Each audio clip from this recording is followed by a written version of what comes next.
follow me.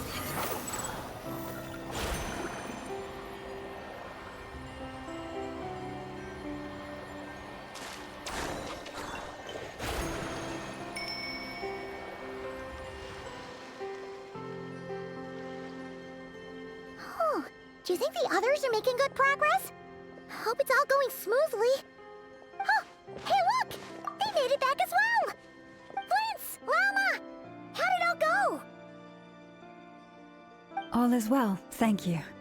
Nefer and Yehoda had to stay at the curatorium to wrap things up, so they won't be joining us for now. I ran into Miss Inefa and Miss Aino on the way back. Their work is still in progress, so I suspect they won't be back for a while either. You seem rather cheerful today, Mr. Flintz. I certainly am. I achieved what I set out to do and came away with more than I bargained for.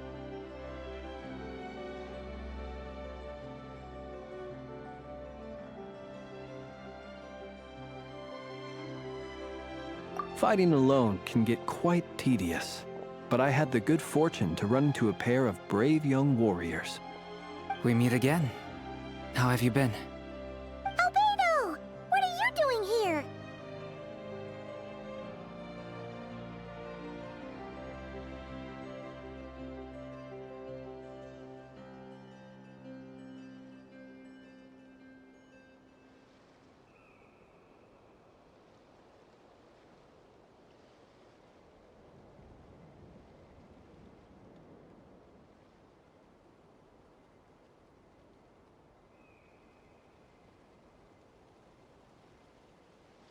That would be a natural assumption to make. It's also the correct one. These two courageously lent me a hand while I was fighting the Wild Hunt. When they told me they were Servarka's colleagues, it all made sense. And given how people of outstanding talent tend to cross paths, it's no wonder you're already acquainted. So, who's your travel buddy, Albedo? Why don't you come and introduce yourself?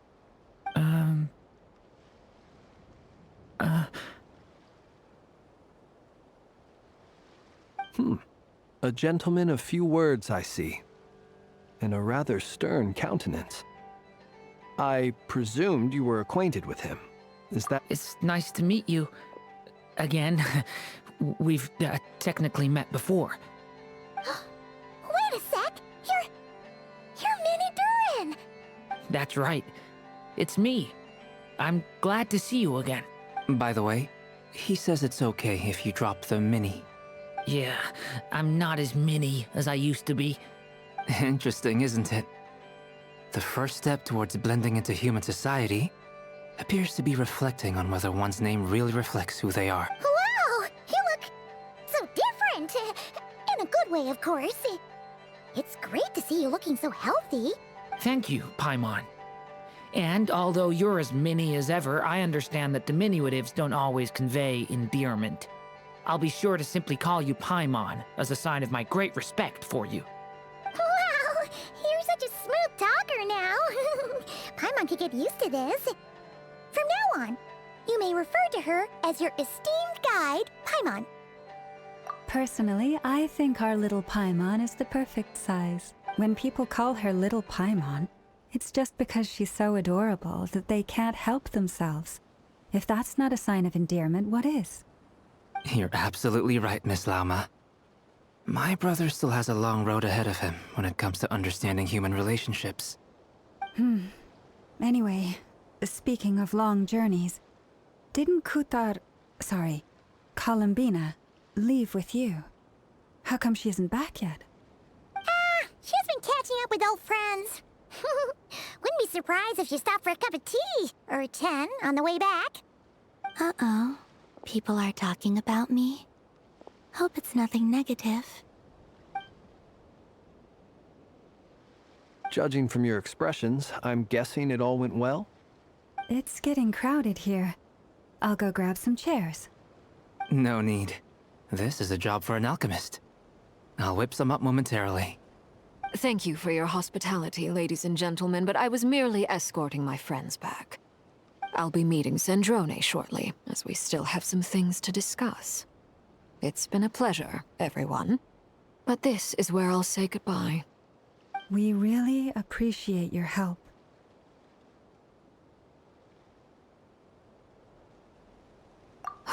come on. Spare the formalities. I'm just glad I could help out some true friends. I understand. Well, bye for now, Harlequino.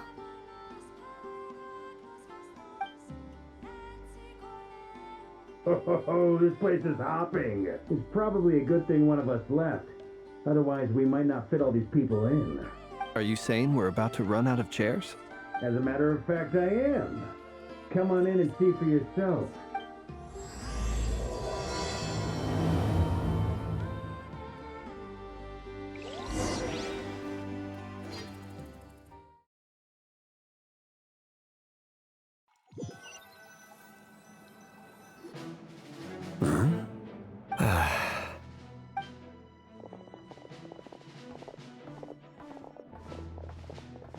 I overheard your little chit-chat outside, by the way. With Miss Columbina's colleague gone, we should be back to the original crew plus the other colleagues I brought in. Though, it looks like we have another new face. Someone else managed to rope in a colleague, too? Frankly, you and Paimon are the only people I know here. This here is Deansliff, colleague of Tibet's greatest guide, Paimon, and greatest adventurer, the Traveler. Well, not exactly colleagues, or sort of friends. When someone else jumps in to do the announcing, you know you're speaking to someone important. Let's hear what he has to say.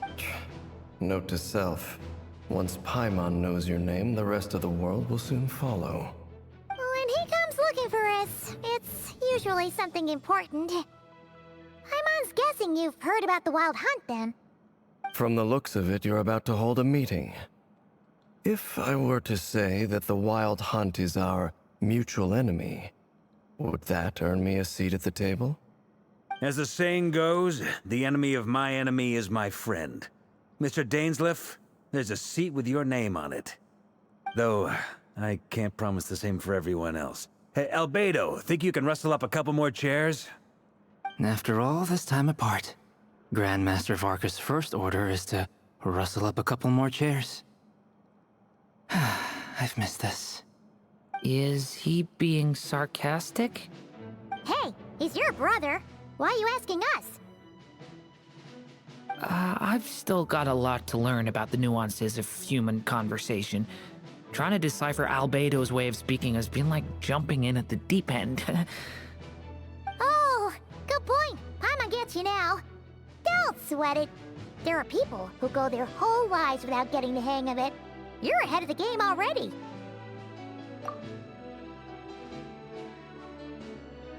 I wonder what's taking Nefer so long. Perhaps you should go and check in with her. If anyone can hurry her along, it's you. I just got back from the curatorium. Besides, aren't you curious to see what's taking her so long? Miss Nefer doesn't strike me as the type to share secrets. And since gathering intel is her specialty, I'm guessing she'd prefer to keep her methods confidential. Under such circumstances, would it not be tactless for me to impose? Oh, but it's fine for me to impose. What can I say? You have an unrivaled ability to garner people's affection, Miss Moonchanter. Besides, you have far more in common with her than I do. All right, then. Impressive. She barely fought back at all. I admire your powers of persuasion, my friend. As I'm sure Miss Lauma will realize soon enough, the trick in life is to always pitch in with other people's responsibilities so that you can be selective with your own. Another trick is to simply hide in the background. Spoken like a true sage.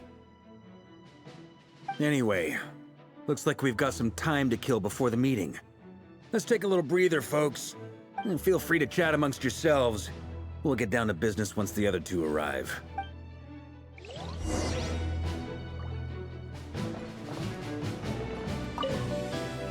You're both awfully quiet.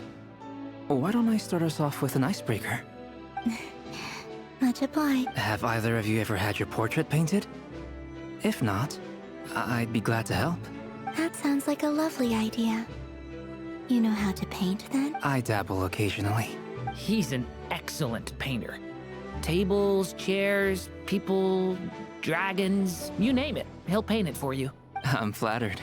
If I ever get the chance, I'd like to give it a try myself. I'll bear that in mind. Anyway, how about you, Durin? What sort of portrait would you prefer? Oh, I'd be fine with anything.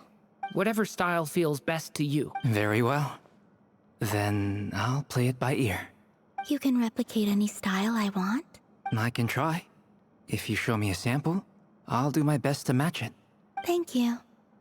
In that case, I'll dig up some reference material for you.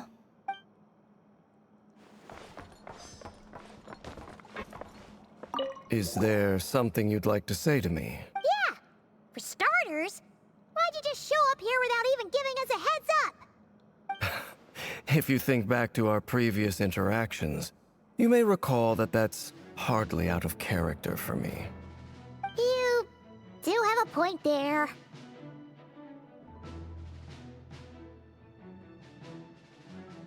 Oh yeah! You'll need to find somewhere to stay the night too, right? Want to tag along with us? You never know. We might get a group discount. Sure, let's do that. Great! Paimon will handle it! And in return, we can get Dainsleif to be our very own personal bodyguard.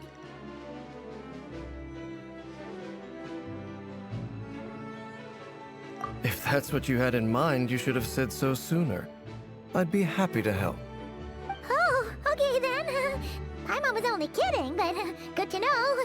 Anyway, since we're all here together, we might as well watch each other's backs. That's just what friends do, right? Indeed. Thank you.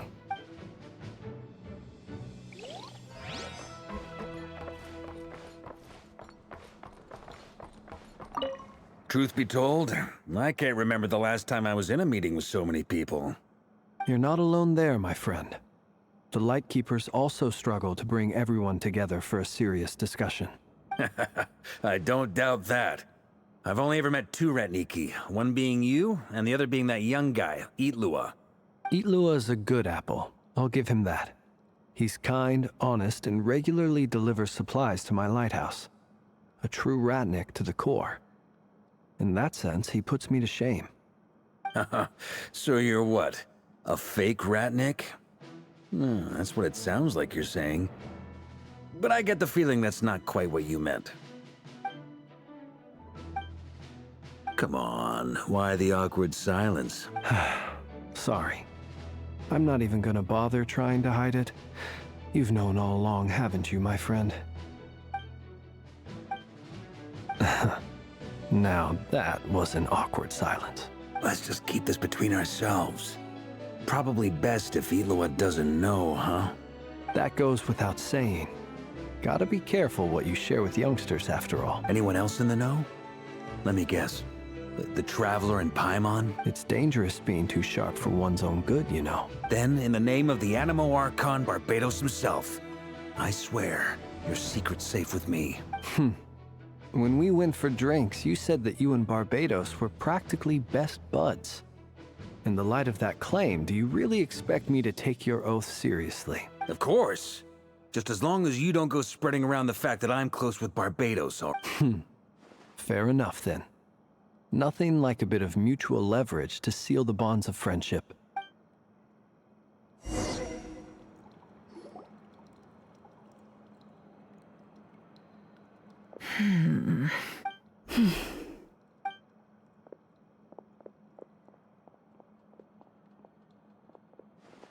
Ah, Miss Nefer. You made it after all. But what about Yehoda? I'm here to give you an update on how things are going on our end. Once this is over, I'll be heading straight back to continue my work. I left Yehoda back at the curatorium to watch over things while I... Shh! Not so loud! I didn't say anything. Right, Flint's? Must have been a frog. They get so noisy around here at nighttime. It's like they're putting on a concert in the background. Anyway, before we begin, there's a few introductions to make. Let me start by saying that it's an honor to be speaking before so many distinguished colleagues and collaborators. First up, we have Miss Lauma. As Moon Chanter, She's the leader of the Frostmoon Scions, a local religious community in Krai. Then there's Miss Nefer, boss of the Curatorium of Secrets, an intel gatherer extraordinaire. Nefer is leading the investigation into Rerer's background, assisted by Yehoda and Lauma. From the little I've heard, they're making some great progress. Over here, we have Mr. Flintz, a Ratnik and guardian of the abandoned lighthouse. In our last operation, he courageously distracted the Wild Hunt to buy time for the rest of us. For those of you who've never met, this is Mr. Albedo, a renowned alchemist and captain of the Knights of Favonius investigation team. By his side is a new face for us all, myself included, Mr. Durin, who has come to lend his aid. Next up, we have the Moon Maiden and former Fatui Harbinger, Miss Columbina. Then we have the Traveler, who's earned more titles than I could possibly hope to list out, so I'll spare you the rundown. And Paimon, the ultimate travel companion and quite possibly the best guide in all of Tevat. Wow! That's a lot of people! Great turnout! Miss Nefer, it looks like you might have another job coming your way, so, congratulations on the booming business, I guess. You think I haven't got enough on my hands as it is? Who's looking for me now? That would be me, Miss Nefer. I have a commission for you. And you are? Who I am doesn't matter right now.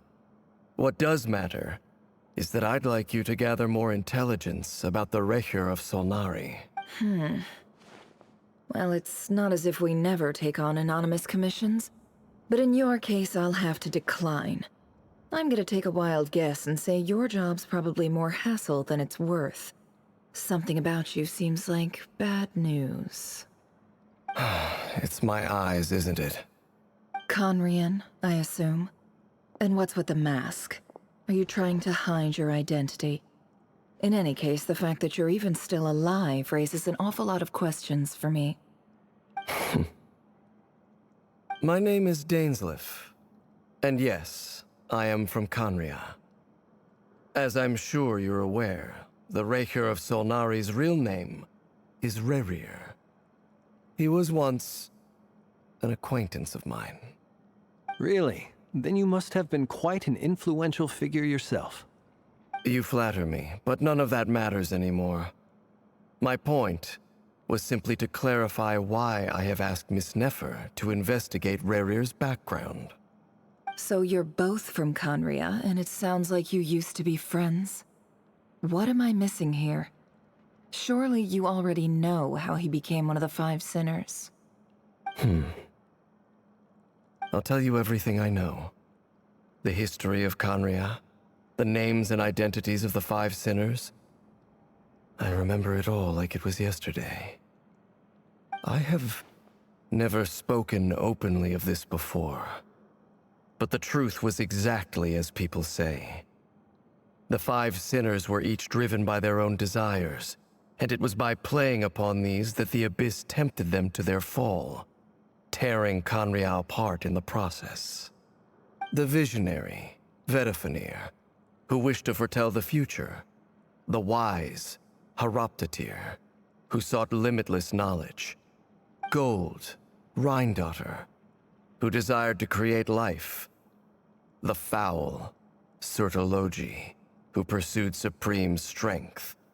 And last, but not least, Recher of Solnari, Rerir, Ravager of the Moon.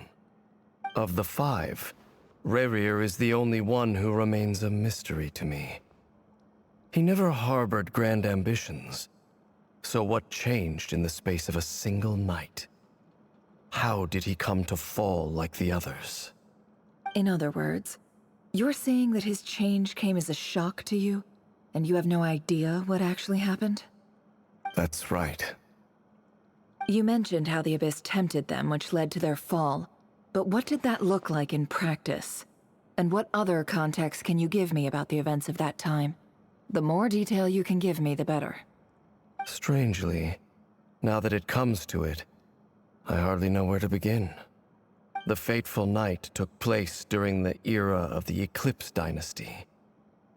One day, my elder brother, the visionary, Vedifenir, was summoned to the palace by the Vinster King. only for the king to gouge out his eyes and cast him into the dungeons. When I came to hear of this, my fury knew no bounds. I gathered together every ally I thought I had, and together, we set a night to storm the palace and free Ved. Centuries on, the memories of that night still haunt me like a never-ending nightmare. We broke through the palace gates, just like we had planned, each striking towards our separate targets. But then, I was betrayed.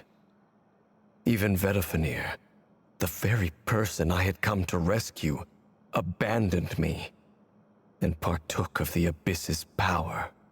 So, it's personal after all. Then tell me, Mr. Dainsleif, what price are you willing to pay? You, of all people, must know that nothing comes for free. I cannot say what price would be worthy of such a commission. But know this. Rerir was not always a madman. Believe it or not, there was a time when he was just an ordinary man, working for the Conrian Intelligence Service. Uncovering the truth of Rerir's past is the only way to unravel this mystery. But before you decide if you will accept my commission, I will tell you more about him. Enough, I hope, to help you plan your next move. Sounds pretty good to me. Feels like we just flagged down a random passerby, only to discover he's actually a master strategist who has a score to settle with our enemy.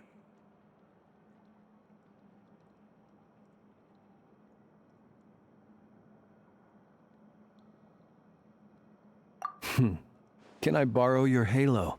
It could be useful in the lighthouse. Hey, enough with the wisecracks! Besides, isn't that lamp of yours bright enough already? Relax. It was meant to be a compliment. If that was a little over the top for your liking, I'll make sure to tone it down next time. I'll give your proposal some serious thought, Mr. Dainsleif. Let's speak in private once the meeting is over. Before that, there's a few things I'd like to share.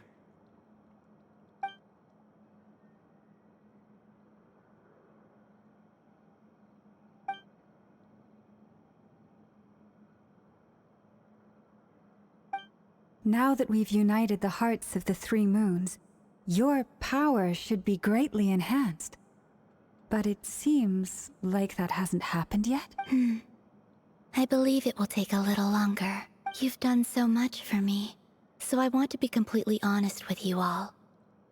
Even though I'm doing a lot better now, the truth is, my recovery will likely be an ongoing process. From the moment I was born, my power has been slowly ebbing away. And that is because Tevat has never accepted me. Even with the moons united as one, it seems my rejection cannot be undone. So far, I have yet to find a solution. It may turn out to be a problem that will plague me until the day I finally leave this place behind.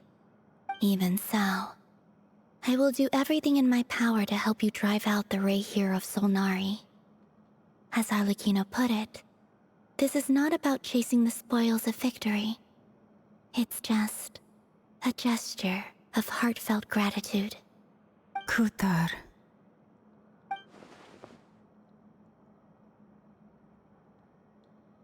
Defeating the Reihir of Solnari will be no easy task.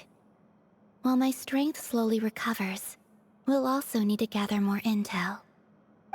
Naturally. We should take all the help we can get if we hope to defeat him.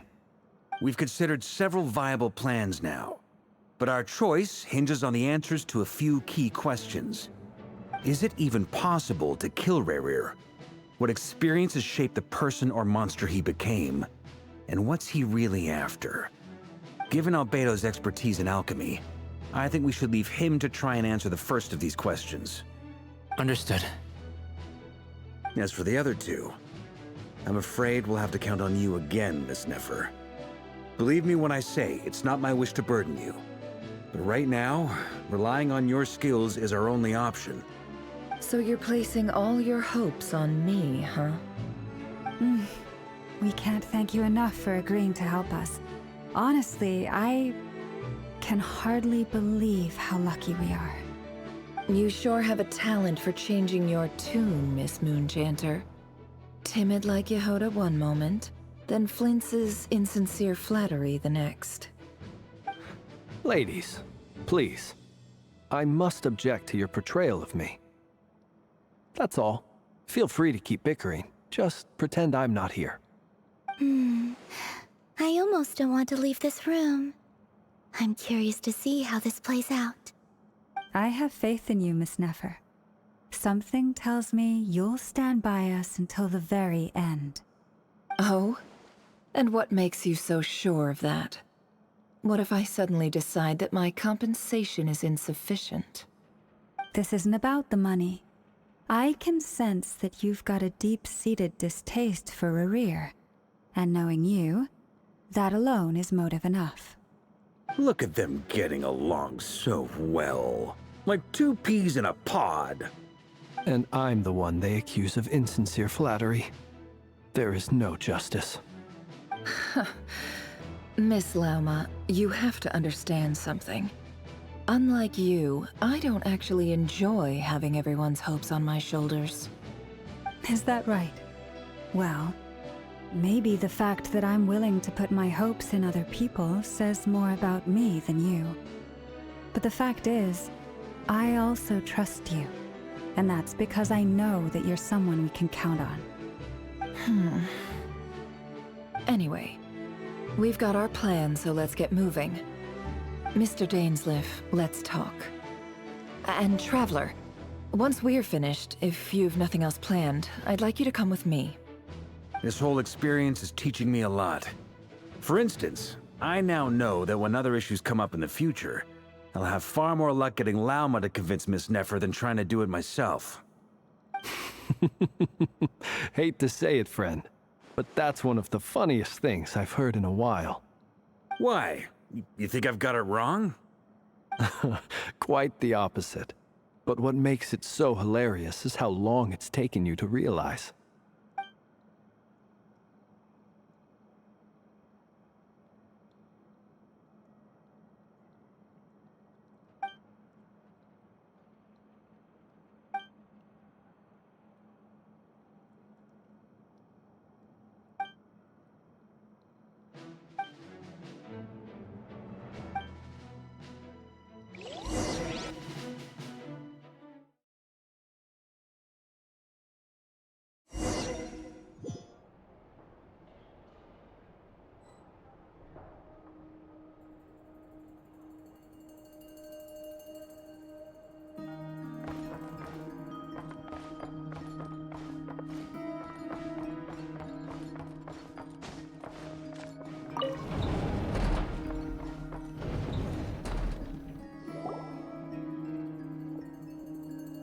Thank you for waiting. It's okay. We actually used the time to help Dainsleif get a room at the hotel. That's very considerate of you. Now, I trust you share my curiosity about Rerir's past, and you seem fairly familiar with Mr. Dainsleif already. We spoke at some length after the meeting. He was the one who suggested I should invite you to join this operation. He feels confident that these secrets will be safe with you. Dane has a lot of faith in us, that's for sure. Likewise. I appreciate that you got right on board without interrogating me about why I invited you. It shows that you trust me to explain everything in due course. That's because we know what you're capable of. We appreciate you too, Nefer. You might have been forced to help in the beginning, but this time, it was your choice. That's one way to put it. Another is this, that once a decision's been made, it's set in stone. After that, my only goal is to see it through. Alright, so here's how it is. I'm going to access Rerir's thoughts again using my confidential method. Now, I'm sure you've seen things like this before on your travels, so you're surely well aware of how dangerous it can be. The reason I've gathered you all here is to ensure my safety during the proceedings. I plan for us to enter the fragment of his consciousness together, and once inside, I will focus on searching for information. Think of this as a diving expedition into someone's brain. If I'm the diver, you are my safety equipment, tasked with keeping me alive while I'm under the surface. Once the ceremony begins, we will all be spying on privileged information. But in the interests of safety, you must remain absolutely silent at all times. We will discuss our observations after the ceremony has concluded. Lastly, any individuals of a weaker constitution are advised not to partake in the ceremony. In any case, Paimon has her own job to do, which requires staying in the room but not joining the ceremony.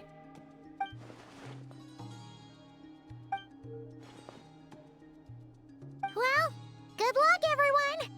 Sounds like all Paimon can do is cross her fingers and root for you guys. There's a little more to it than that. I was being serious when I said you have a job to do. While the rest of us are inside Rarir's mind, it's imperative that we have a team member on the outside. In the event that something goes wrong, you will be our first responder. I don't anticipate any issues, but the extra level of safety will be greatly appreciated. I second that. This is a dangerous operation here, and you're our whole rescue team.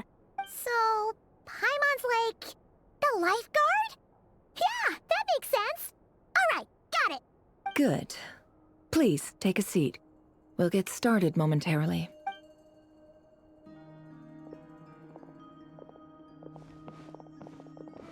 So, did Mr. Dainsliff tell you anything else? He told me that he believes Rarir kept some big secrets in his life.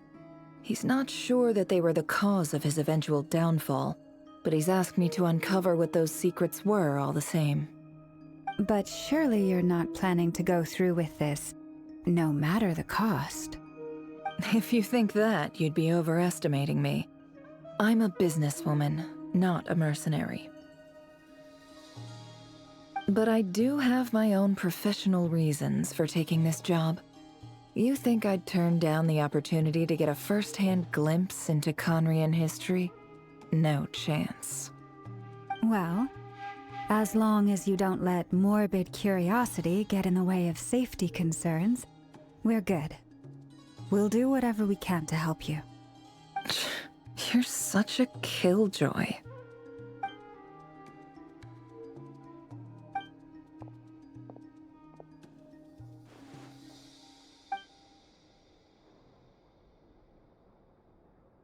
All right, I'm good to go. All set over here, too. Promise, Paimon, you'll be extra careful. All right. Let your whole body relax. We're about to begin. Close your eyes.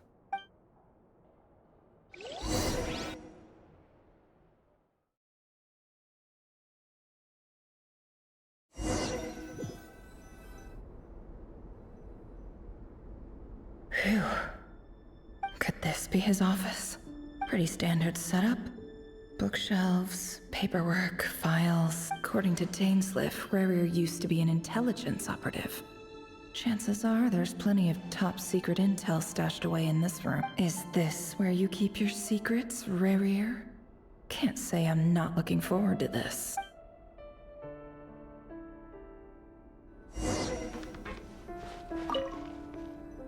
A file tucked inside a folder. The title reads, Dear Breakfast Shop Owner. It's a list of names, but at this stage I have no idea who any of them even are.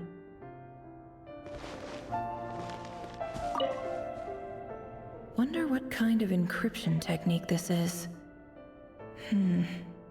Seems like it has to be inserted into that camouflage device nearby. Aha! It's an audio recording. Please, hear me out. I can't shake this feeling that someone's been spying on our house. No, I'm not being paranoid. It's true. I saw someone dressed in all black. It was a couple of days back, but that was on another street, not near my house. There's a note in the margin. Surveillance of the Runfarther residence has concluded. We apprehended the target and filed the mission report last night. Could the voice in the recording belong to one of Rarir's target?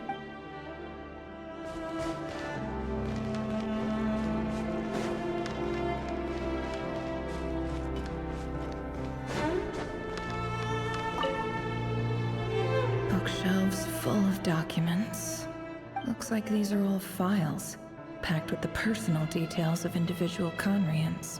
The Crimson Moon Dynasty preceded the eclipse. Since Rerir worked as a secret agent during the latter, it stands to reason that he was tasked with purging remnants of the old dynasty. Yep. Lines up exactly with what Dainsleif told me.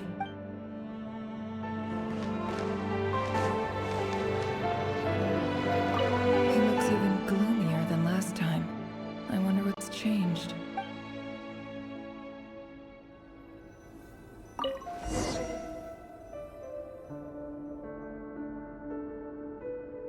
Today's files are in. Time to wade through them, just like usual. Male, 51. Occupation, cook. Confirmed Crimson Moon descendant. Has maintained frequent contact with other descendants over the past year. Poses a threat to the dynasty. Neutralized.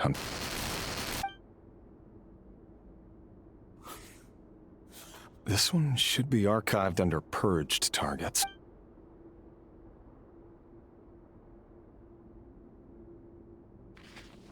Female, 23. Occupation, office clerk. Confirmed Crimson Moon descendant. Has maintained frequent contact with other descendants over the past year. Neutralized. Another one for purged targets. Sounds like she was that other man's daughter. Never mind. What's it got to do with me?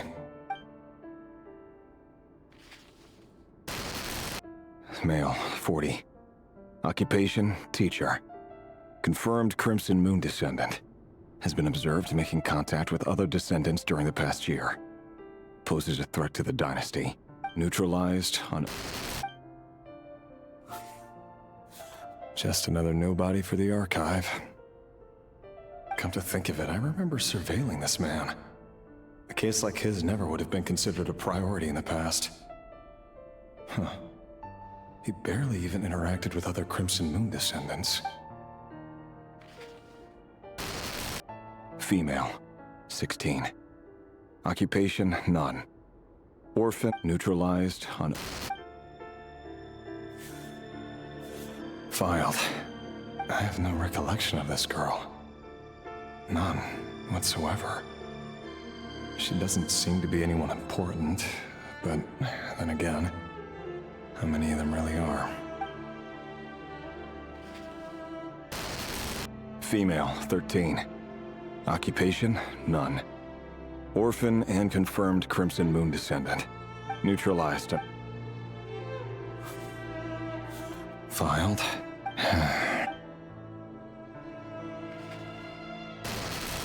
Male, 11. Occupation, none. Orphan and confirmed Crimson Moon descent. Neutralized and...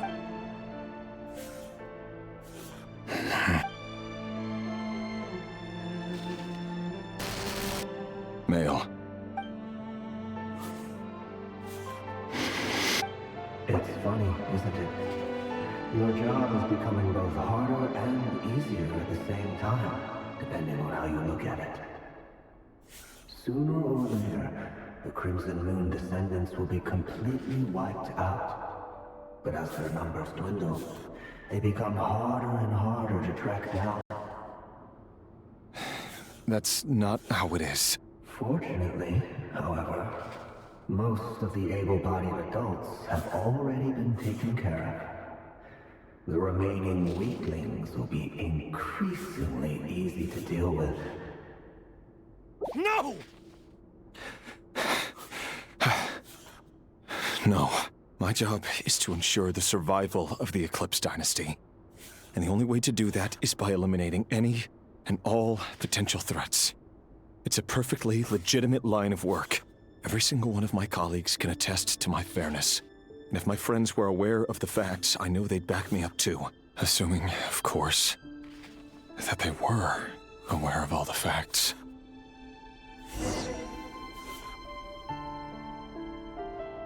He looks even gloomier than last...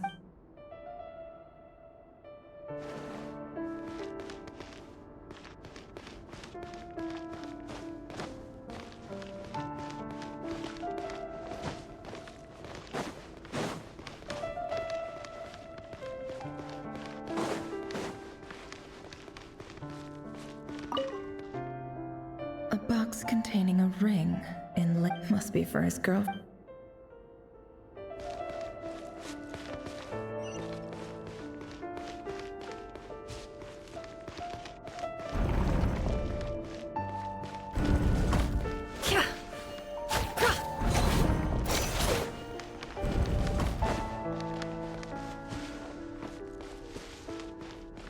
Can't hide the truth. Mr. Vedifalnir? It's been quite some time since we last met. Rerir, I trust you're here because you have something important to discuss. Forgive me. I wasn't tuning out, it's just, I noticed you didn't even phrase that as a question. As if you knew I was coming. Tell me, does someone in your position ever feel the need to ask questions at all? It is indeed within my power to foresee certain things. Things like your arrival. I was just thinking. It won't be long before I'll be inviting both you and Dane to my wedding. That isn't a lie, but nor is it a fact as such. It's a wish, isn't it? No fooling a prophet, is there? Ever since that day we met for drinks, I knew it was only a matter of time before you came looking for me. Does it feel good? Knowing how the future will unfold. I'm afraid the notions of good and bad fail to capture the complexity of what such a power entails. Once you've seen what will come to pass, it can be all too easy to succumb to fear and melancholy. Unless, of course, you learn to abandon these feelings.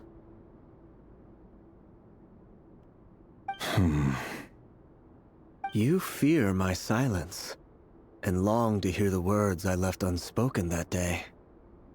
That's right. You must have noticed my reluctance to broach the subject, and the reason is simple. Because the truth could never have lived up to your hopes.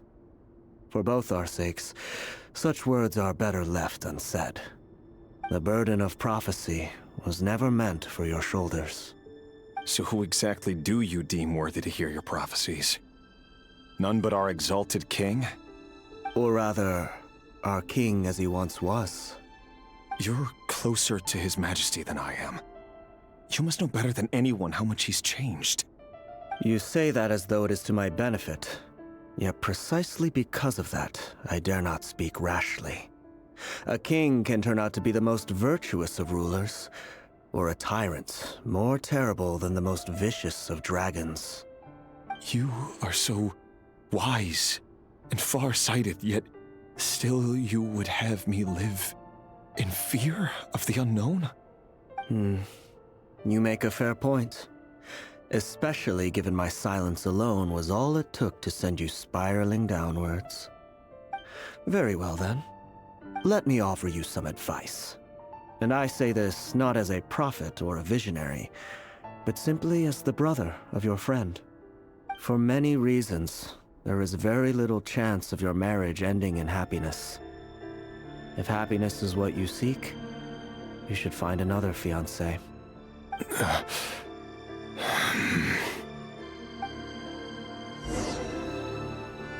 Hold on. There's that same black fog again. Could this memory belong to Thalindis? Guess I better tread carefully.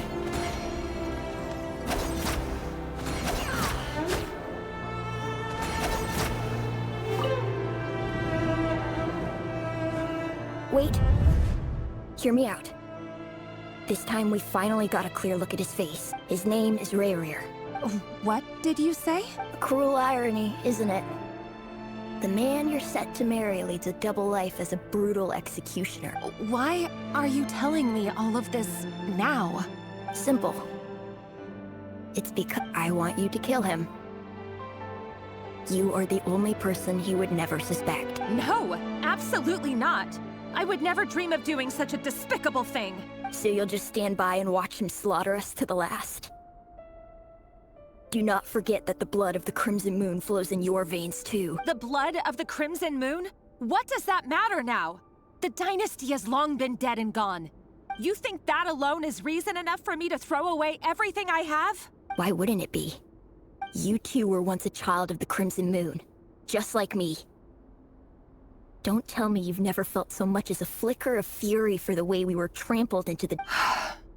As long as you promise to abandon this pipe dream of restoring your dynasty, I can try to persuade him. Or have him persuade the Vinster King. Persuade the Vinster King?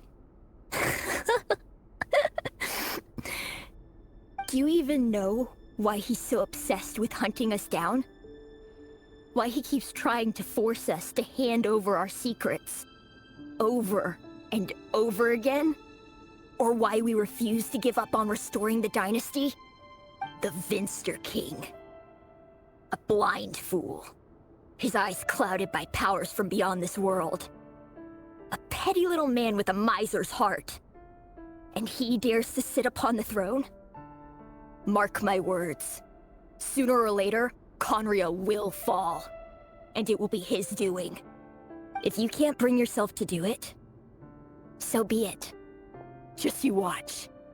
It won't be long before calamity descends upon us all.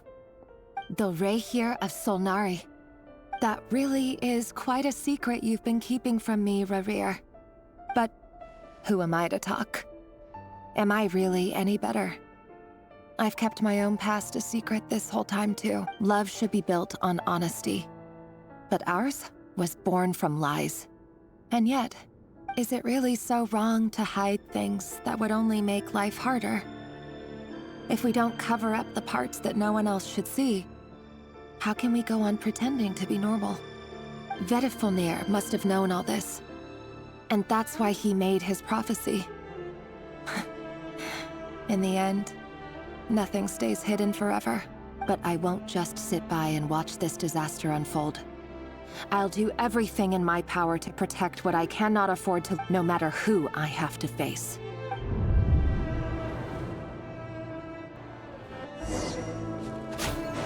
No more lies. Huh? Was that Rerir who just walked past the window? Doesn't it give you the chills that he still takes the same road to work every day? As if nothing ever happened. Those people at the deli. Enough already. They're clearly pretty taken by their own disguises, so just smile and play along. Pull the rug from under beasts like that, and you risk having your throat torn out. Deli? Oh. They're talking about those people from the opposition. Right. I'd almost forgotten they used to run a deli. People of no consequence always vanish so easily. And no one even remembers them.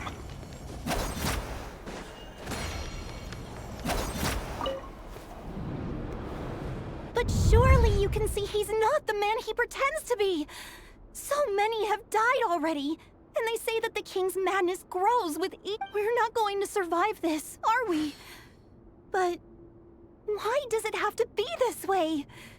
Do we really deserve to die just because of the blood that runs through our veins? Felindis, are you even listening? Sorry, Freether. My mind was off wandering. I heard you, though. You're talking about what Rerir said. He's just following the king's orders. He's a secret agent, and it's his job to hunt down rebels and dissidents. By the time you first met him, he'd already taken lives. Maybe he was using you from the very beginning. No. Rerir has no idea I have anything to do with the Crimson Moon. My family are only distant relatives of the main lineage, and besides, my eyes are perfectly ordinary. Truth be told, apart from my teacher, pretty much no one knows I have any connection to any of it. It's been a long time since my family severed ties. But as Orlog said, who could possibly talk sense into that raving lunatic of a king? No one. I'll work something out. Trust me, I'm with you all. But for now, you need to keep yourselves hidden. Don't let anyone find you, anyone at all. Don't forget that Rerir is an Eclipse operative. You need to be extra careful when he's around. And when I am too. For now, don't come looking for me. And if anything happens to me, just act like we've never met. If even you can't escape this, what hope do the rest of us have? But after After all this time together, surely he wouldn't lay a hand on you. I won't speak in his defense, nor can I give you a clear answer to that question. But I'll do everything I can to put an end to this. Here, hold on to this. If an opportunity to escape presents itself, take it. You'll be glad you took some spare change. You call that change? But what about you? I've got a job, and there's still money coming in. But you can't go anywhere right now. Please think about yourself for once.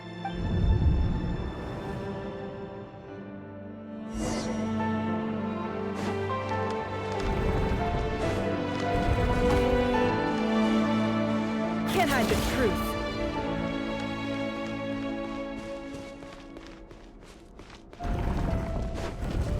Another day, another round of assassination training. Training ground is just beyond this hidden passageway. When you kill a person, doesn't it bother you when you end up covered in their blood? Why would it? Aren't we all just walking blood bags? But not everyone is accustomed to hunting down others like prey.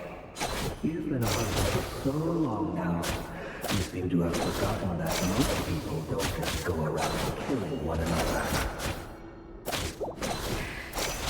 Leave me alone.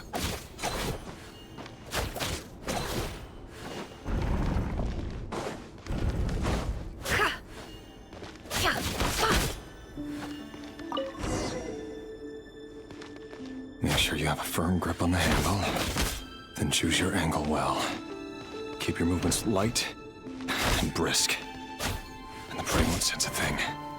I doubt that. I'll bet no one's ever died a quiet death at your hand. I work clean. No traces.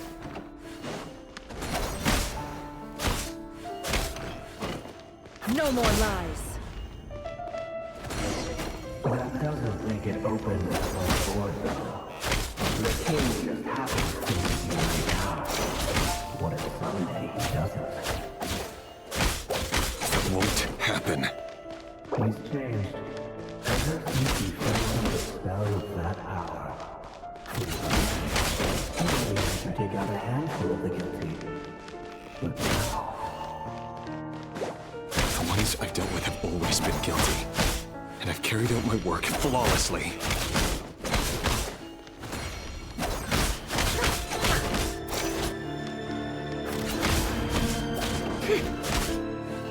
Can't hide the truth.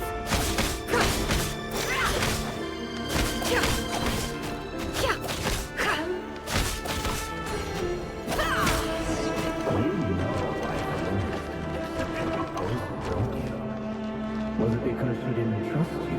Or something else? Enough!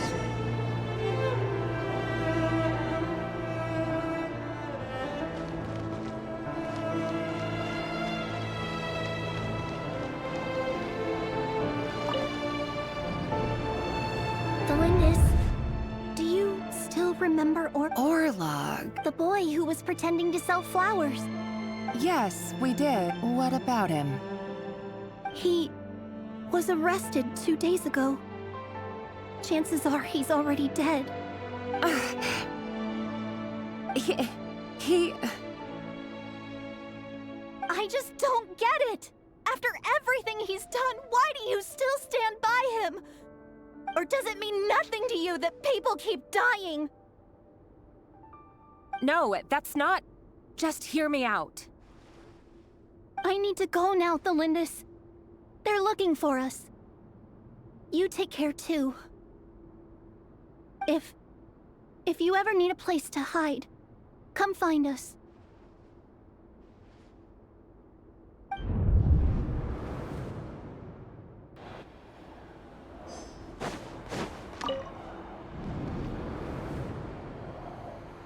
Author Thelindis. Over the course of this week, the research object was subjected to interference for a total of 47 hours for experimental all subjects of observation that were sent inside have now... The situation within is proving more problematic than anticipated. No progress whatsoever. What now? Won't you give me even a glimmer of hope? Things are getting worse by the day. I have to find a way or we'll all be in danger. But I... If all this research comes to nothing, what then? Sooner or later, it'll be my neck on the line. But could he really bring himself to kill me? No. Surely he wouldn't have the heart.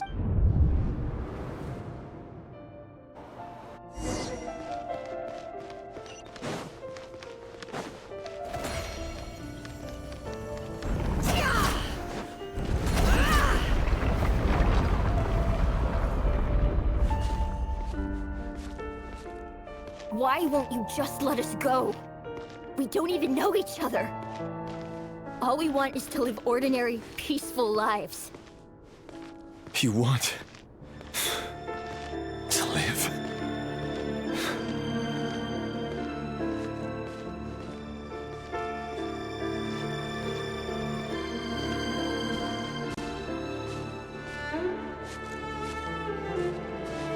Yes. I just want to go on living. Is that really such an unforgivable crime?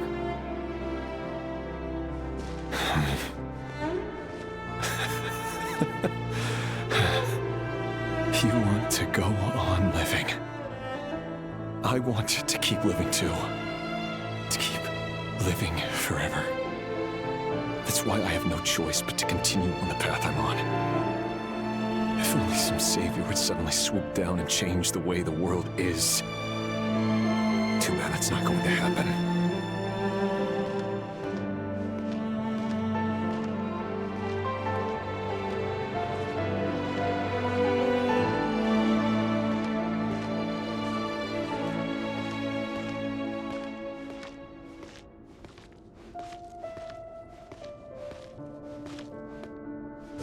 Imagine that.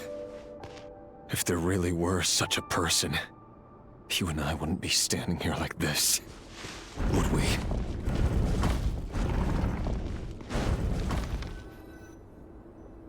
Today's files are in. Time to wade through them just like usual. No, I don't get tired of it. It's my job. And not only am I lucky to have it, I'm good at it too.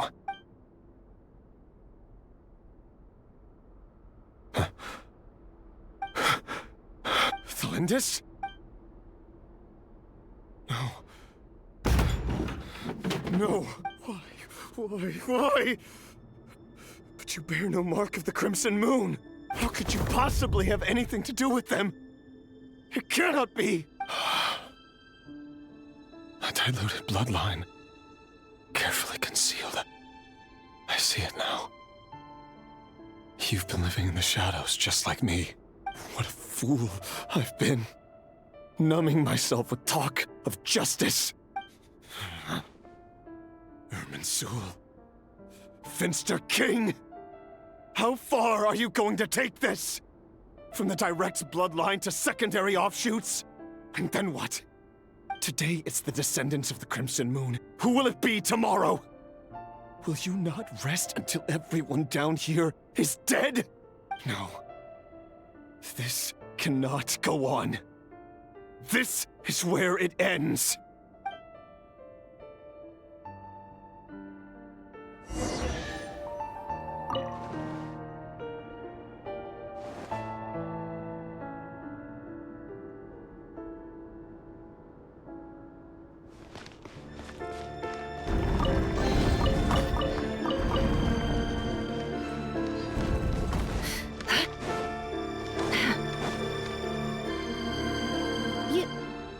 You're really letting me... I am.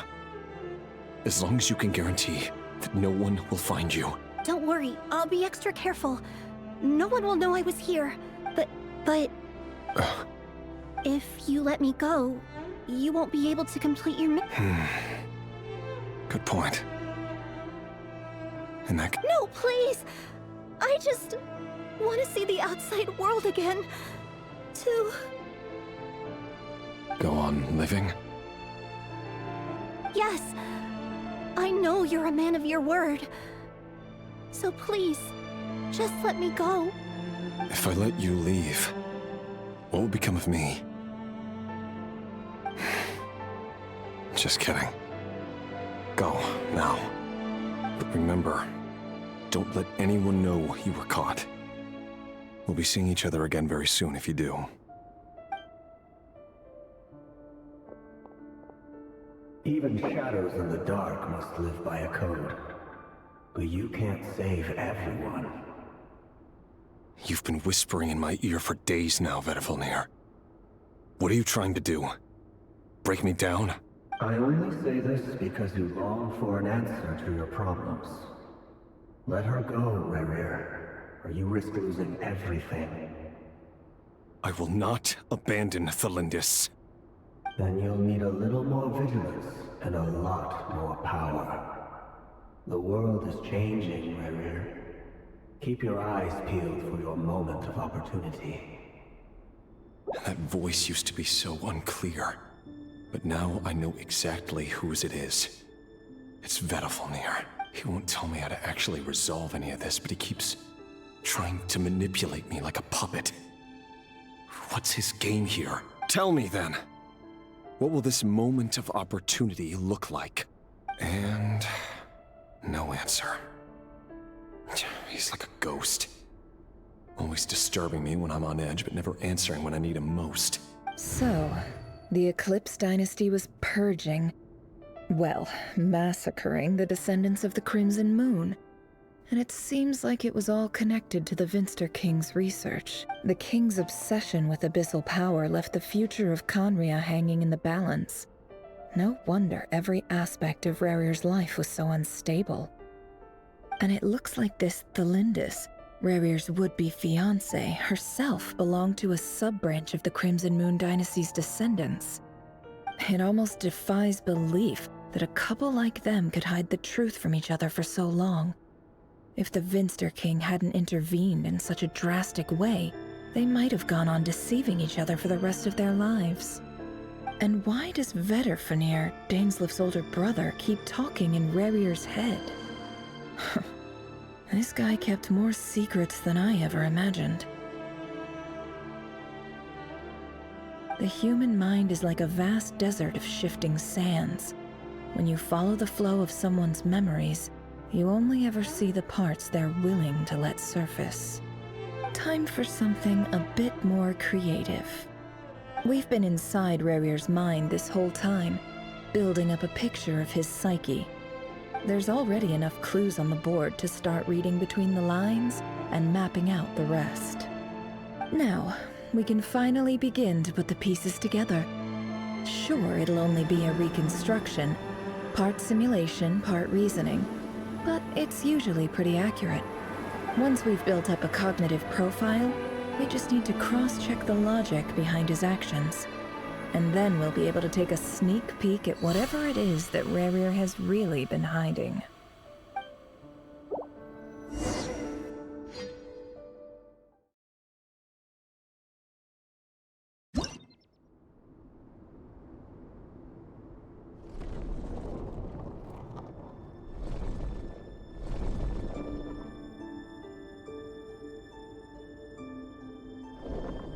Rerir, are you there?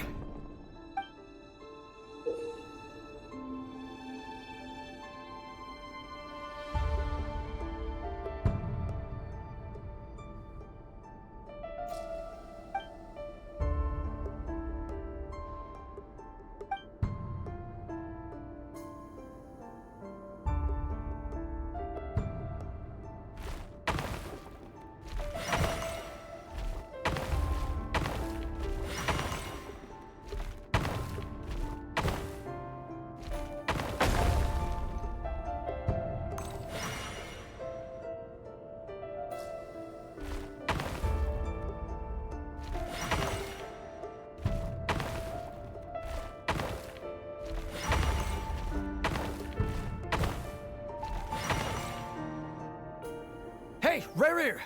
Come out, it's urgent! Dane? What's wrong? Quick, come with me. I'll explain everything once we've met up with the others. Okay. I'll come.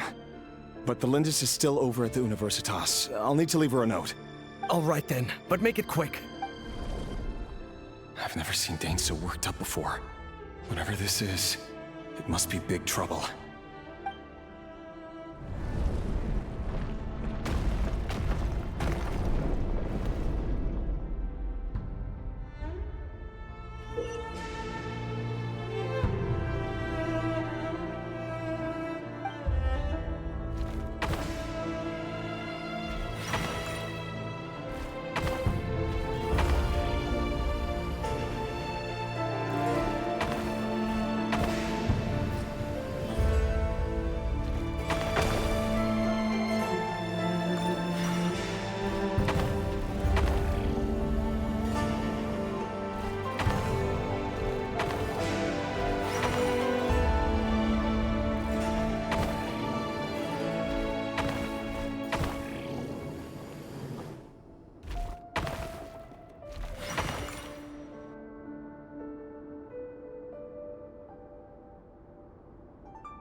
Well, this is a nice change, meeting you all at this hour. When men and women of ambition can speak face to face in broad daylight, I say that's a big step forward for our dear Conria. Don't be ridiculous. We do not fear the day. Why would we seek refuge in the night? You might ask your blade that same question. I'm told it prefers the cover of darkness. The word on the street is that Sertologi only strikes when he has an unfair advantage. But that is patently false. I see you're missing an arm and a leg. Surely only a fair fight could explain that. If this is your way of offering me replacement limbs, believe me, I'll take them. Oh, we can certainly discuss that. With bioalchemy, anything is possible. Lunatic.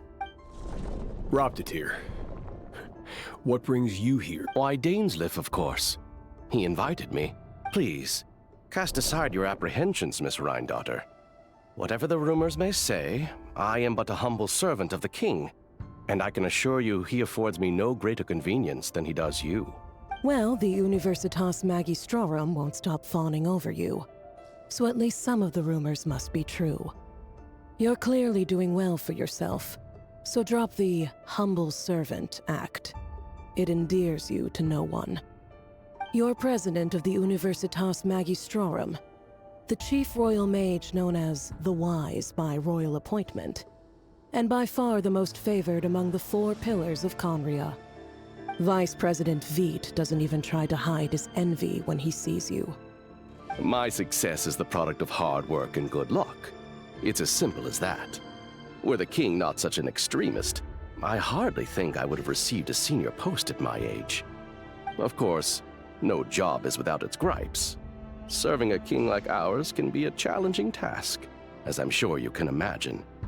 And as for Efterveit, in missing out on the presidency, he's dodged a mountain of stress. Like everything else in life, it comes with pros and cons. You're all here. I apologize for the short notice, but it was an emergency.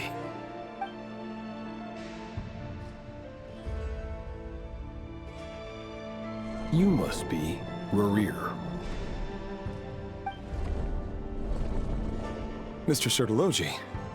Yes, I handled your case file during your sentencing. Nothing personal, of course. I'm pleasantly surprised that you remember me. You're clearly a person of substance if you've been invited here. But Dainsleif, you'd better have a very good reason for convening this little gathering. It's my brother, Vedofenir. After he spoke at the court this morning, the king was so infuriated by his words that he had him blinded in both eyes and thrown in prison. Vedofenir in prison? Strange. I thought the king trusted him and Horoptatir more than anyone else in the world. Does this mean the king's circle of trust just got even smaller? It has nothing to do with trust.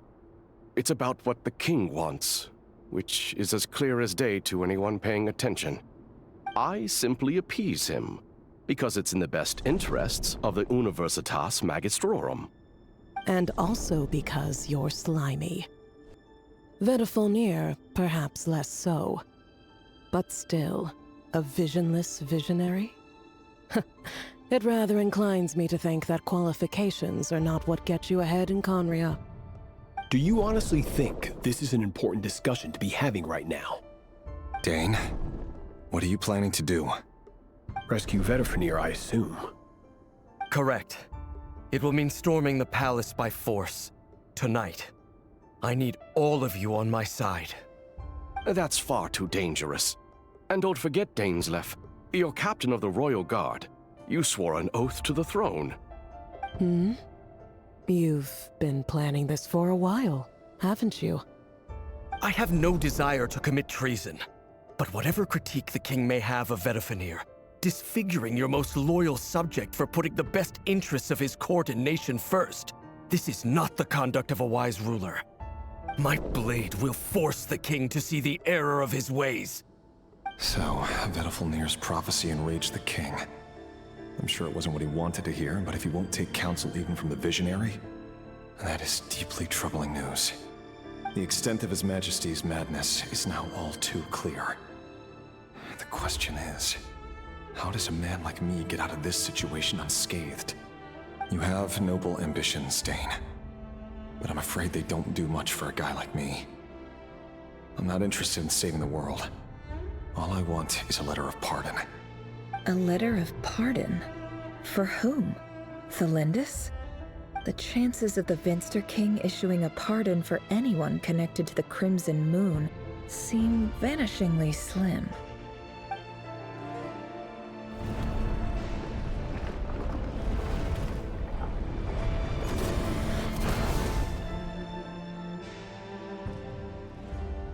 This black fog over the board must have some connection to Thelindis. But why is it taking this form? Does it have something to do with Rarir's past? Another mystery I'll need to unravel.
Author Thelindis. Over the course of this week, the research object was subjected to interference for a total of 60 hours for experimental purposes. The results of research dating back to the Crimson Moon Dynasty has established 2 points regarding moon marrow. Firstly, its origins have something to do with a god's power. Secondly, it serves as a portal to an as-yet indeterminate location. Moon marrow can thus be defined as a spatial gateway.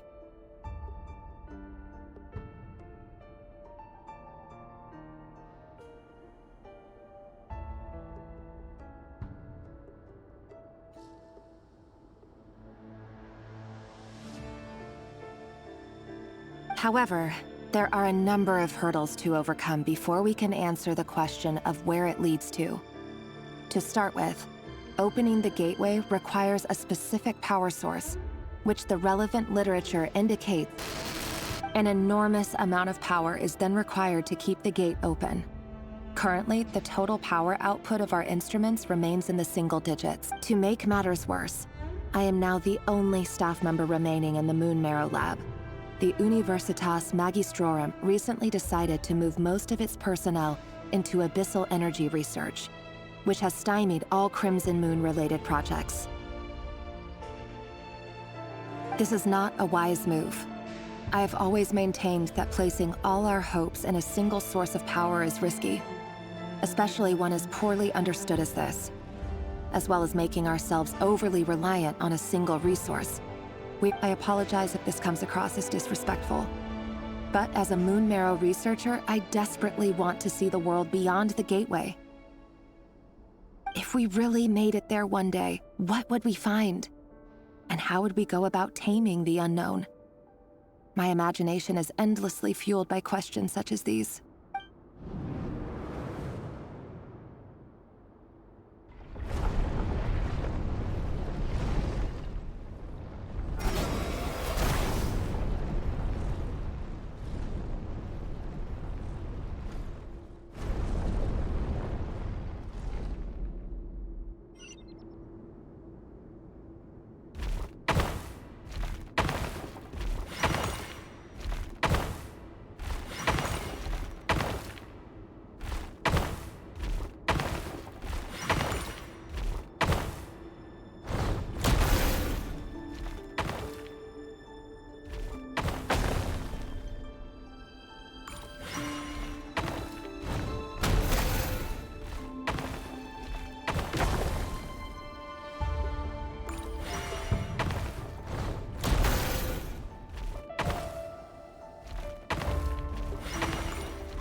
This is for you. I heard you're gonna leave the city with your parents.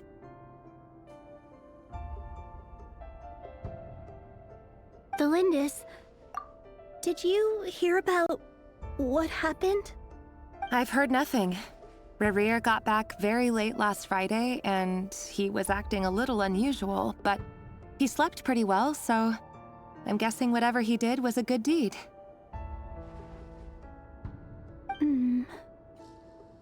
You never saw him, and I don't know what he did. And this conversation never happened. You understand? What if he finds out that you pried into his secrets? Don't be silly. I don't know what secrets he does or doesn't have. All I know is he's just a normal guy who happens to run some errands for the king. Are you scared of him? I don't know. The Rerir I know doesn't match the person you all describe. Logically, I should be scared of him. And yet, I don't want to lose him. But enough about that. You should get going, and be careful with the package I gave you. Keep it secret.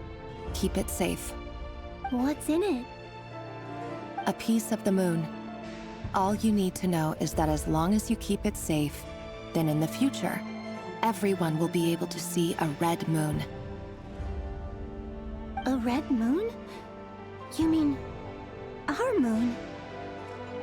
That's right. Our moon. Promise me you'll look after it. I promise, Delindis. The Crimson Moon bloodline will never die out. Its light, the color of blood, will become like a fire that flows in our veins, no matter how long it takes.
Hurry, everyone, and stick to the plan. Sir Dainsleif, what are you? Is this treason? You know what happens to those who betray the throne.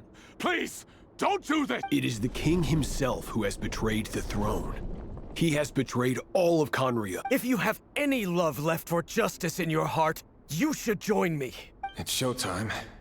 Dane and his group will handle the troops in the palace. Then Hraptatir and Rhindaughter will disarm them. My job is to enter the prison and rescue Vedifalnir. Stay safe. Wish me luck. Look after my brother. Draw your blade. It is time for justice to prevail.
And the smell is abominable.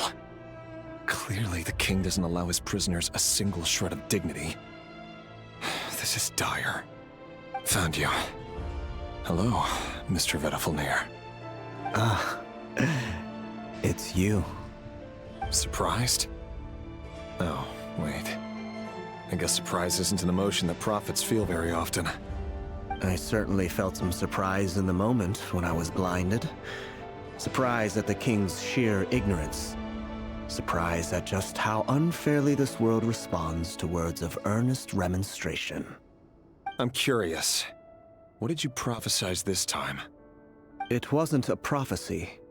It was a word of warning. Someone had to say it. The king has forsaken all reason in pursuit of his obsessions. I simply told him that if he continues on this path, Conria will surely fall. But he didn't listen. Worse still, he stabbed you in both eyes and locked you away. Dane asked for my help. The court is in complete chaos now, but I'm sure you predicted that. Everything is transpiring as I foresaw, yet I am powerless to change it. Fate is an immutable force. I can but lament as the inevitable unfolds.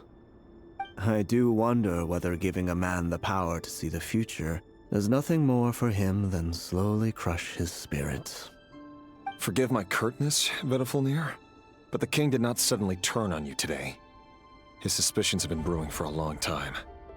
You can't have wisdom beyond the reach of your fellow man without attracting his fear and suspicion. There are things the king does not want to see. So, he doesn't want you having visions of them either. He blinded you because he thought this would make the visions stop. He wasn't entirely wrong. I did indeed lose my power to see the future. Right up until... Until what? Just now. I believe I saw something new. Well, tonight could go a lot of different ways. 5 of us banded together to storm the palace, also we could rescue you. This will go down as the most tumultuous day in Conrian history. I sense hatred in you, but also hope. A desperate hope that with the tyrant deposed, that will be the end of the story. But this is not the end. It is the beginning of a new chapter in a whole new story. There are many men of honor and courage in this world, Rerir. But you are not one of them.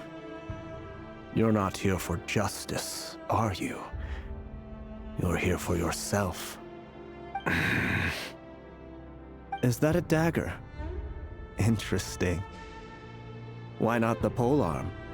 It was always your weapon of choice. With your abilities, I don't doubt that you were able to recover some of your sight. But I also doubt that you want to make an enemy of me right now. Of course not. We're on the same side, aren't we? We could be. But I need you to be honest with me, Vedafalnir.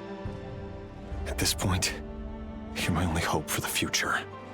You mean your future? With your beloved, Thalindis? Yes. And I know there are bigger things at stake here. A dynasty, a nation, maybe the entire world. But forgive me, I care first and foremost about myself. I can't abandon the one I love to save myself. I just can't do it. But you see a broader picture of the future than I. You see the solutions to the biggest problems of our age. So tell me, what is my solution? What's the answer? In matters of fate, answers are either right or wrong. What will be and what will not. Maybe you are willing to pay a certain price in the pursuit of happiness, but unfortunately, fate does not negotiate. That is the cruelest thing about fate. It is unmoved by your sacrifices. That can't be true. I know it's your voice that I keep hearing in my head, urging me to see how the world is changing, to seek more power, so I can protect the things I love. You show me disaster, but you won't show me how to avoid it? Why? Why are you doing all this? My voice. In your head.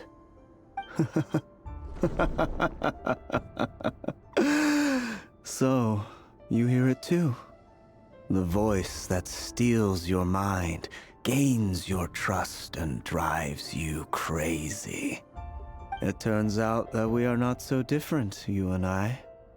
Vedafalnir just broke into the strangest smile I've ever seen in my life, as if he'd discovered some monumental secret. But then he suddenly switched to looking extremely weary. Very well then. My advice to you is as follows. You must persevere. Whatever trials and tribulations you may face, be steadfast in the belief that they are your path to the future. For as long as you live, your story with Thalindis shall not come to an end. That is the only chance you have of fighting back against fate. It is up to you whether you believe my words. Regardless, that is all I will say on the matter. I have no right to intervene any further. I will hold you to your word. Thank you for setting me free. In return, I will tell you one more thing that you cannot afford to ignore. Just then, a strange wave of energy rippled through the city. We had no idea what it could mean. If I were you, I would head to the Universitas Magistrorum. The Universitas? Oh no! I'm sure we'll be seeing each other again very soon, Rerir. Whatever Vedafalnir said, I didn't catch it. I didn't even help him out of the prison. There was no time to lose.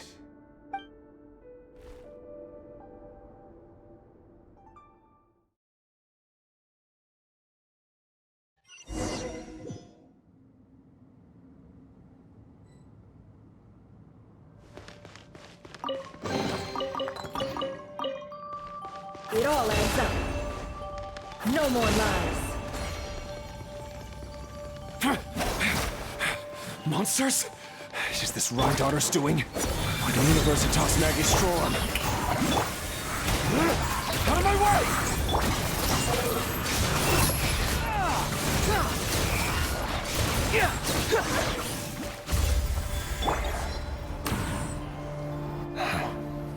Universitas. That reminds me of a room. Allegedly, the king installed secret mechanisms in the palace and around the city. No one knows where they are or what kind of power they hold. But if they were ever gonna activate, it would probably be on a night like tonight. Help! Help! Hold on! Don't let them anywhere near you! Save me! I can't! Ah! That sounded like an explosion. What other means does the king have at his disposal? And given it's a major center of abyss research, anyone over at the Universitas will be in grave danger. I have to hurry!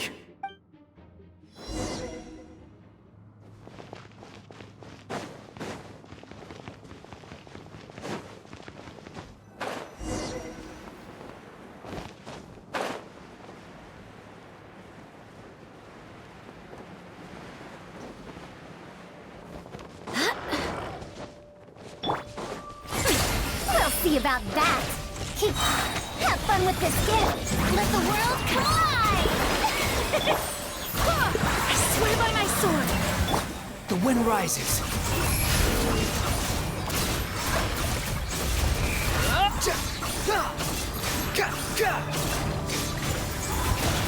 Too late for regret.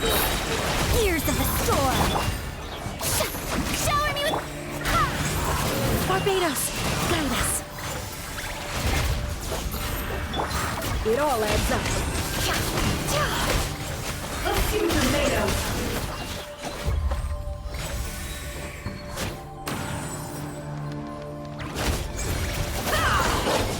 Yoo-hoo! Truth repeats its course. Wind, hear me. No more lies. Time to come clean. It all falls into place. It all adds up.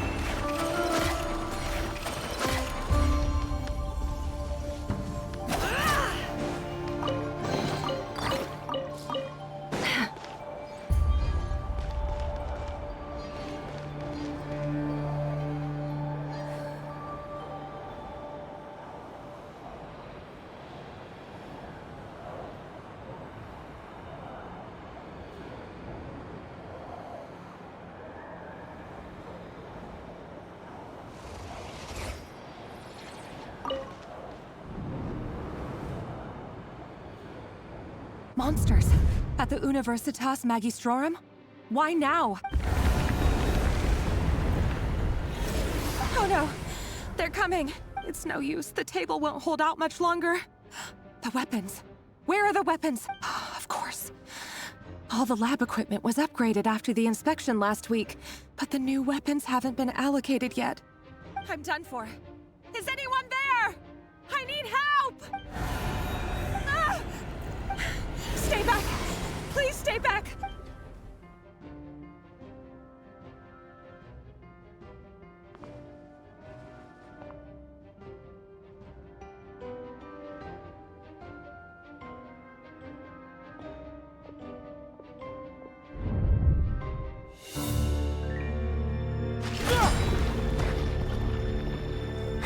What's that?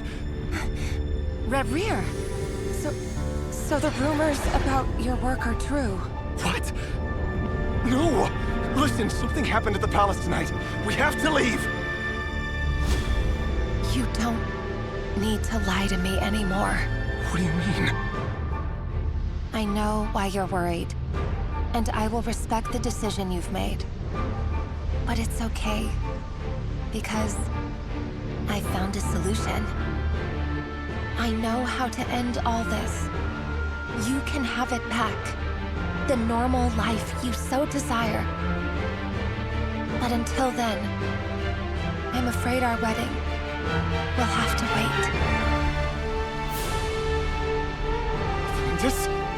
No, don't do it! Cylindus! Cylindus!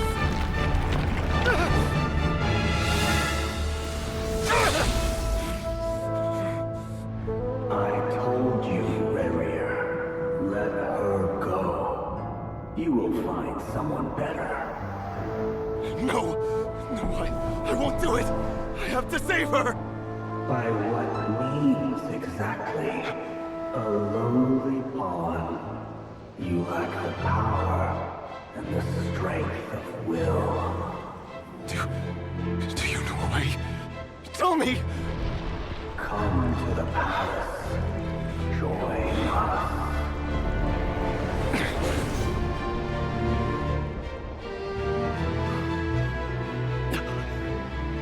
Rary, thank goodness we... Step forth and take your share. You made it. Not you too.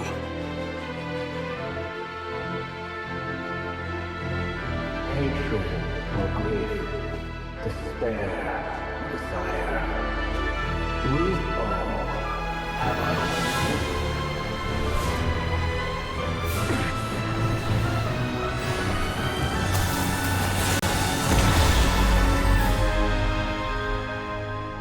Rarier.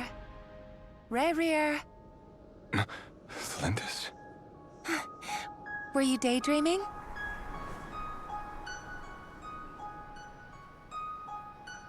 You still remember, Rarier? That question you asked me a couple of weeks ago? Oh. You mean the proposal? Yeah. I'm wondering, where do you think would be a good place to discuss it? Maybe in the garden? Or were you thinking a fancy restaurant? It's your choice.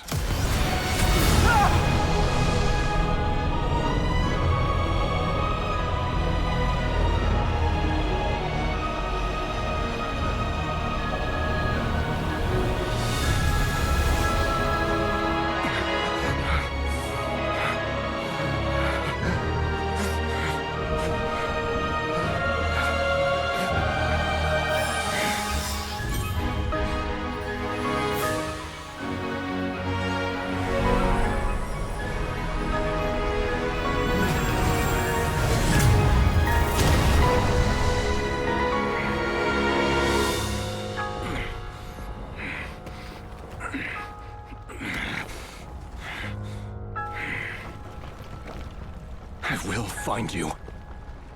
And then... you can give me your answer.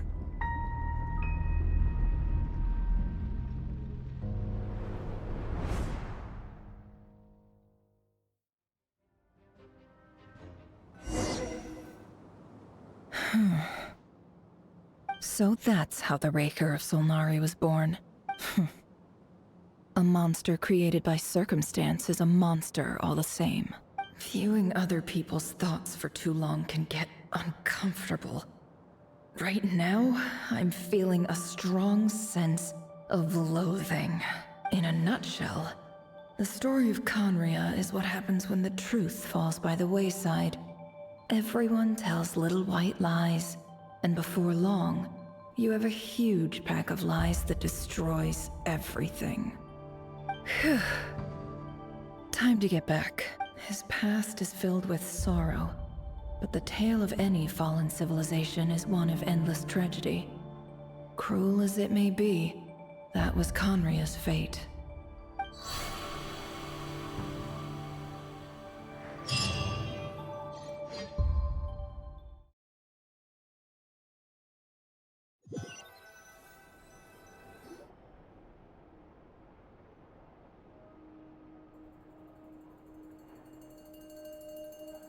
Everyone, I'm back. Can I get a standing ovation? Never! How are you holding up?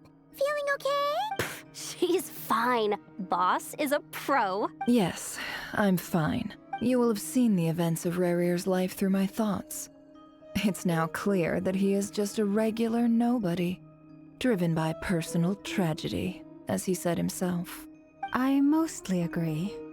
There's only so much we can know about him from his memories alone, but they did give us a clear glimpse into his life in However, I would not consider Rarier to be a nobody. He was deeply involved in the events of that era. Yet, when the catastrophe of a generation strikes, nobody is safe. Sounds to me like you're speaking in riddles again. Is this you urging me not to abandon the people of Nod Krai in their hour of need? That's not what I meant. Although I do hope you choose to remain a part of the plan.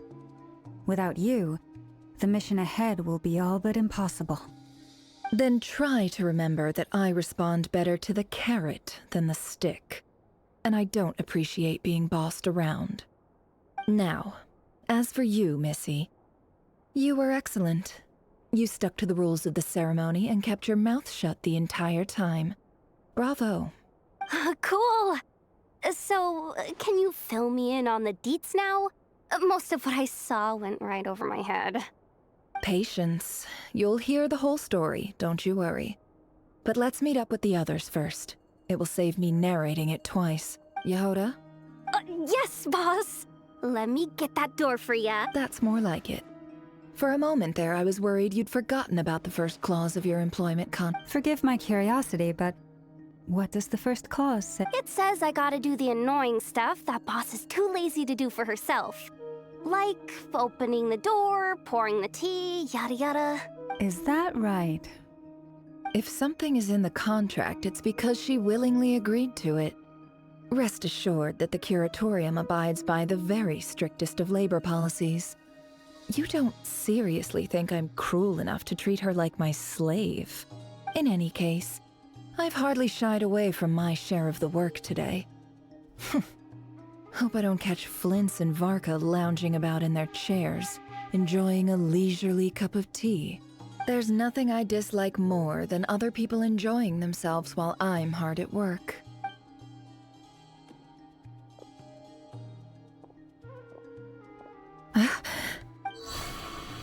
Oh no.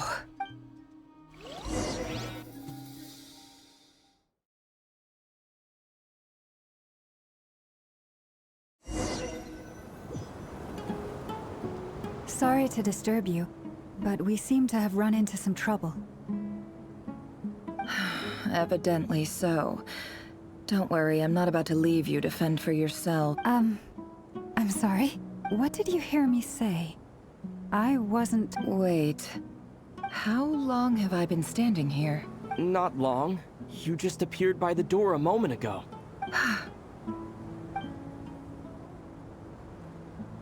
Boss, what's wrong? You look like you've seen a ghost. We've been tricked. We never left at all. Somehow I hallucinated that whole... Hallucinated? But how? How indeed. This place should heed my will alone. All thoughts and actions that occur in here are just a result of pawns moving across the chessboard in a... So you control everything in here? More or less. But yes, it's a special technique of mine. Has anything like this ever happened before? Only once. It was the first time I used the chess set. Is there any similarity between what happened then and what's happening now? I suppose my thoughts are a little turbulent, which was also the case my first time. Is there anything I can do to help? The first clause of your contract clearly states that I only need your help with things that I'm too lazy to do myself. Meaning, you're not feeling lazy right now? Meaning, this is not something Yehoda can help with. The chess set is a personal treasure that I alone understand. I must be the one to find our way out of here. Boss, it's fine. Really. Let me do something useful. Oh, listen to you. Whatever would I do without you, Yehoda? What? Yes, really. Where would I ever find another employee as obedient and servile as you? God forbid anything ever happens to you. Oh, okay. Well, anyway, I suggest everyone finds someplace comfortable to... Even though all this chess malarkey doesn't exist in a physical sense, you don't want to dismiss mental fatigue. Just because it isn't physical doesn't mean it's any less serious. But anyway, I got your backs, so... Don't I have the best employees? Jealous much? If we can find a suitable time, I'd love to borrow Yehoda for a day to help out at the Frostmoon Scions. Would you be amenable to that, Boss Nefer? Oh, Llama. Have I ever told you just how pretty you are? Beauty runs from time to rally, everyone. Follow me. As we continue our journey, the same rules will apply. That means stay focused and no talking no matter what we encounter. And don't disturb the chess pieces. You have my word that I will get us all out of here. Can't hide the truth.